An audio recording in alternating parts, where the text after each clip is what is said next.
আমার রসুলকে এক সাহাবী জিজ্ঞাসা করে, ইয়া রাসূলুল্লাহ কিয়ামত কবে হবে? আবার জিজ্ঞাসা করে, ইয়া রাসূলুল্লাহ কিয়ামত কবে হবে? ইয়া রাসূলুল্লাহ কিয়ামত কবে হবে? তখন আমার রসুল বলে, তুমি কিয়ামতের জন্য এত পাগল হলা কেন? তুমি কিয়ামতের জন্য কি প্রস্তুত করে রেখেছ?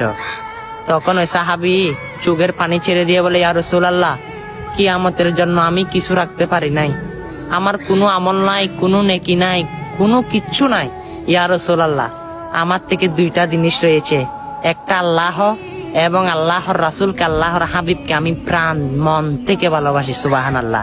ইয়া রাসূলুল্লাহ সেই সাহাবীর মতো আমি আপনার উম্মত হিসেবে বলতে চাই, আমারও কোনো আমল নাই, শুধু আপনি আর আপনি রসুলকে আমি মন প্রাণ থেকে ভালোবাসি।